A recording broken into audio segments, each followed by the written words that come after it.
let me tell you about the Gettys. The Getty family is one of the classic American dynasties, from the oil empire where they built their fortune to the art collections and museums that bear their name. The family's legacy has shaped industries and communities all around the world. But the Getty family is plagued with drama, tragedy, as well as a curse.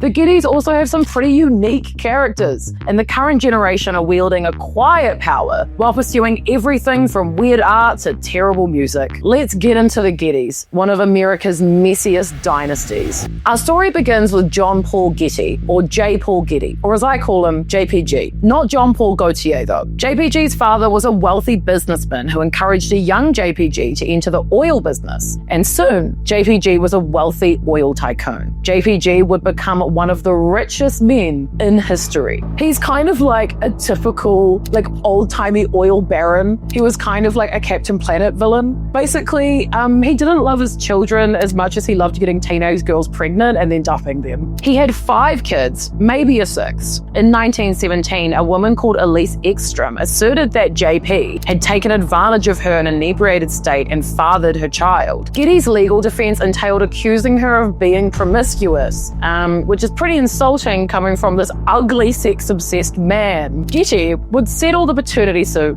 for 10 grand. In 1973, one of JPG's grandsons was kidnapped by the Italian mafia. JPG refused to pay the ransom and attempted to negotiate the ransom fee that was being asked for. The kidnappers eventually cut off the grandson's ear and mailed it to a news outlet, and JPG agreed to pay $2.2 million. Now, $2.2 million is a lot of money, especially in 1973, but it wasn't all the money the kidnappers were asking for. It was, however, the maximum amount that was legally tax deductible. This whole kidnapping saga would be turned into a movie, All the Money in the World, in 2017, directed by Ridley Scott, and also adapted into the TV series Trust the year after. JPG was considered to be quite a cold man, and he didn't even attend the funeral of his son Timothy, who died aged 12 from a brain tumor. So that should give you an idea of the patriarch of the Getty family. Not the best guy. Now, let's skip ahead to the younger generations. If the name Getty is familiar to you, it is likely because of Getty Images, the stock photo image supplier. Getty Images was founded in 1995 by Mark Getty, grandson of JPG, not the one who got his ear cut off. This is a different one. Mark seems to be a lot less troubled than a lot of the rest of the family and mainly focuses his attention on art conservation, philanthropy, and ecotourism. Other Getty family members wouldn't be as lucky when it comes to escaping the Getty family curse. The Getty family curse is basically that they have too much money and they like heroin a lot. 2 of the Getty grandchildren would die of drug overdoses, Andrew Getty in 2015 and John Gilbert Getty in 2020. Andrew and John were involved in philanthropy as well, and John Gilbert was actually one of the more important figures and financial backers of the early rise of former Vice President of the USA and presidential nominee Kamala Harris. That should give you some idea about how this family remains very influential. John Gilbert's father, Gordon, had 4 children with John's mother, but also had a second, secret family with 3 other daughters. Both Andrew and John were quite creative in life, with John making music and Andrew writing and directing a feature film that would be released after his death in 2017. A lot of the Gettys got into creative arts, with many making music and becoming fashion designers, etc. While many would have inherited money from the Getty oil fortune, the actual company, and thus the family's connection to the oil industry at large, would be sold off. It is interesting that these wealthy heirs and heiresses, free from all the constraints of day-to-day financial pressure, pursue skills and crafts that they find personally fulfilling. A lot of the art isn't very good, probably because they were born rich and don't know struggle, but it tells us something about the human condition, I think. It might also have a lot to do with the patriarch JPG investing heavily in art, owning millions of dollars worth in his own collection, as well as funding the J. Paul Getty Trust, which would fund the Getty Center and the Getty Museum. Also, a lot of the Getty grandchildren and great-grandchildren would pursue modeling, which is interesting because JPG, the patriarch and founder of Getty Oil, looked like this. John Gilbert Getty's daughter, Ivy Getty, would become quite a successful model and fixture of the fashion industry, even attending the 2024 Met Gala in a dress made from 18th century Qing dynasty tapestries. Ivy's wedding in 2021 was officiated by Nancy Pelosi, though Ivy would end up getting a divorce in 2024. One thing about a Getty, they love a divorce. Okay, they love getting divorced. JPG would get 5 divorces in his lifetime. Like her father, Ivy has an interest in music and would release her debut single last year called One Hit Wonder.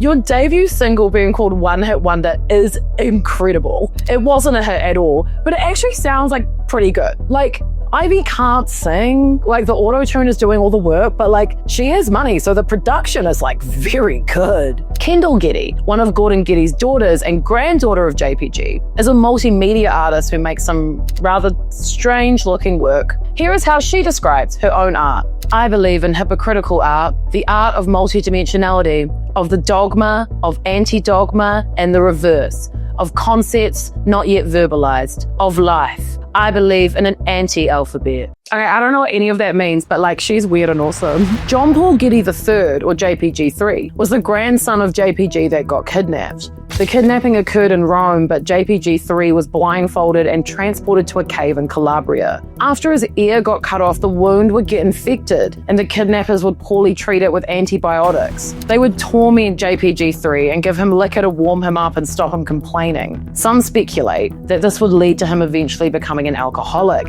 He also suffered a drug overdose. Though he would survive, he would have a stroke and be severely disabled for the rest of his life.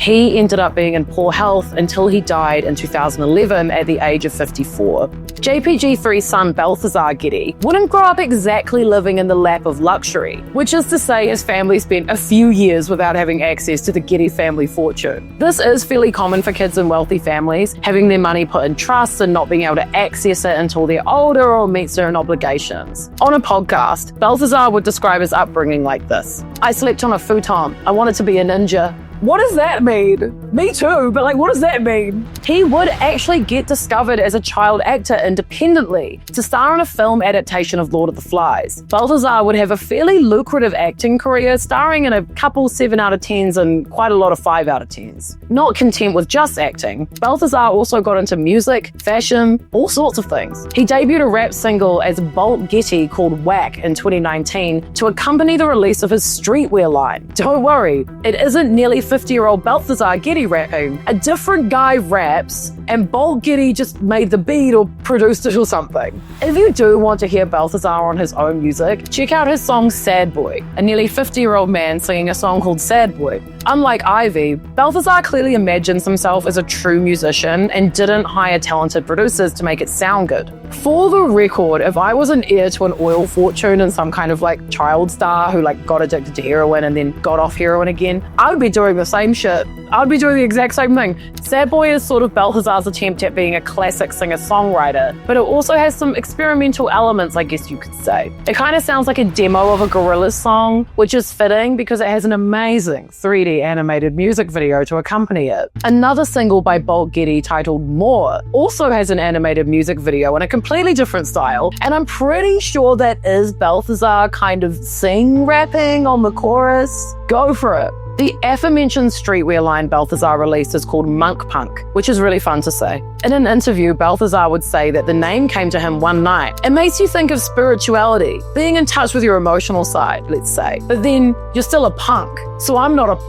you're not gonna push me around. Yeah, hell yeah, dude. So punk rock to be a member of one of the wealthiest families in the world. I'm not a sissy though. Like, okay. He said, I'm spiritual and in touch with my emotions, but not like in a sissy way. Can you believe? Can you believe? The final member of the Getty family I'm going to tell you about is Nats Getty. Like the rest of his family, Nats is super well connected, with Governor of California Gavin Newsom being his godfather. Nats has also delved into modeling, even modeling for his fashion designer brother, August Getty, and having his own fashion brand called Strike Oil.